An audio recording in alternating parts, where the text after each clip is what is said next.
चरवाहा बालक और भेड़िया। एक गांव में एक चरवाहा बालक रहता था। वह रोज अपनी भेड़ों को लेकर जंगल के पास स्थित घास के मैदानों में जाता।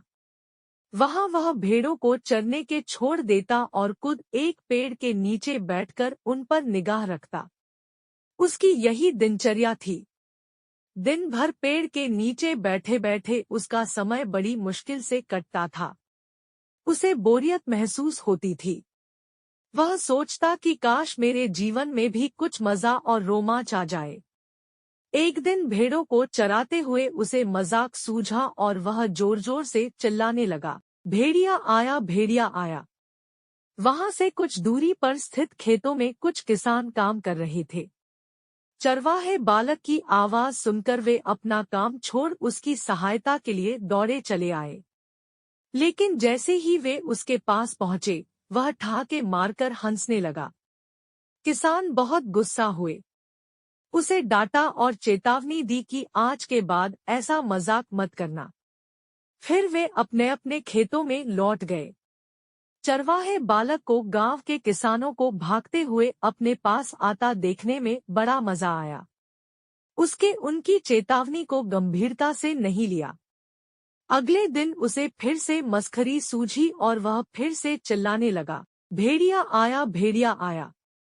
खेत में काम कर रहे किसान अनहोनी की आशंका में फिर से दौड़े चले आए, जिन्हें देखकर चरवाहा बालक फिर से जोर जोर से हंसने लगा। किसानों ने उसे फिर से डांटा और चेतावनी दी, लेकिन उस पर इसका कोई असर नहीं हुआ। उसके बाद जब तक वह किसानों को इसी तरह भेड़िया आया कहकर बुलाता रहा, बालक के साथ कोई अनहोनी न हो जाए, ये सोचकर किसान भी आते रहे। लेकिन वे उसकी इस शरारत से बहुत परेशान होने लगे थे। एक दिन चरवाहा बालक पेड़ की छाया में बैठकर बांसुरी बजा रहा था कि सच में एक भेड़िया वहां आ गया। वह सहायता के लिए चिल्लाने लगा, भेड़िया आया, भेड़िया आया। लेकिन उसकी शरारतों से तंग आ चुके किसानों ने सोचा कि आज भी ये बालक उन्हें परेशान करने का प्रयास कर रहा है, इसलिए वे उसकी सहायता करने नहीं गए। भेड़िया उसकी कुछ भेड़ों को मारकर खा गया। चरवाहा बालक दौड़ते हुए खेत में काम कर रहे किसानों के पास पहुंचा और रोने लगा, आज सचमुच भेड़िया आया था। वह मेरी कुछ भेड़ों को मारकर खा गया। किसान बोले, तुम रोज हमारे साथ शरारत करते हो, हमें लगा कि आज भी तुम्हारा इरादा वही है। तुम हमारा भरोसा खो चुके थे, इसलिए हम में से कोई तुम्हारी मदद के लिए नहीं आया। चरवाहे बालक को अपनी गलती का एहसास हुआ और उसने प्रण लिया कि वह फिर कभी झूठ नहीं बोलेगा और दूसरों को परेशान नहीं करेगा। सीख: बार बार झूठ बोलने से लोगों के विश्वास पर चोट पहुंचती है और उनका विश्वास टूट जाता है। किसी का विश्वास पात्र बनना है तो हमेशा सच्चाई के साथ रहिए। मेंढक और बैल की कहानी। एक मेंढक अपने 3 बच्चों के साथ जंगल में नदी किनारे रहता था। उन चारों की दुनिया जंगल और नदी तक ही सीमित थी। बाहरी दुनिया से उनका कोई वास्ता नहीं था। खाते पीते बड़े आराम और मजे से उनका जीवन कट रहा था। मेंढक हृष्टपुष्ट था। उसके बच्चों के लिए वह दुनिया का सबसे विशालकाय जीव था। वह रोज उन्हें अपनी बहादुरी के किस्से सुनाता और उनकी प्रशंसा पाकर फूला नहीं समाता था। एक दिन मेंढक के तीनों बच्चे घूमते घूमते जंगल के पास स्थित एक गांव में पहुंच गए। वहां उनकी दृष्टि एक खेत में चरते हुए बैल पर पड़ी। इतना विशालकाय जीव उन्होंने पहले कभी नहीं देखा था। वे कुछ डरे, किंतु उसकी विशाल काया को देखते रहे। तभी बैल ने हुंकार भरी और मेंढक के तीनों बच्चे डर के मारे उल्टे पांव भागते हुए अपने घर आ गए।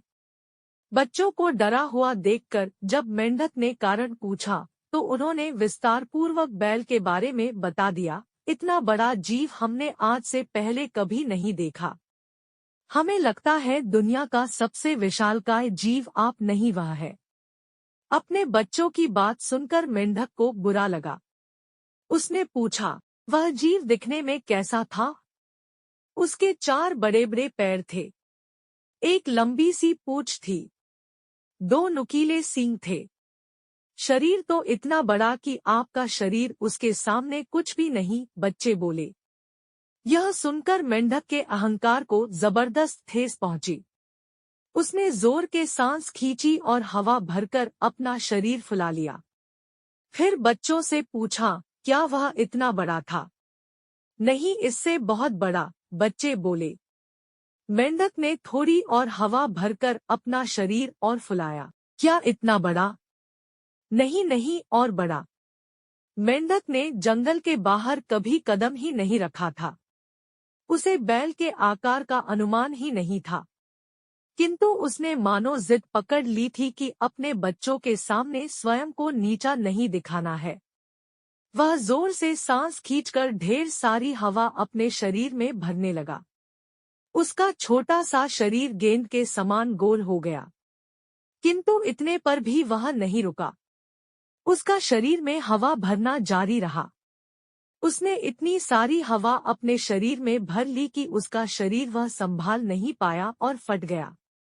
अपने अहंकार में मेंढक के प्राण पखेरु उड़ गए। सीख: अहंकार पतन का कारण है।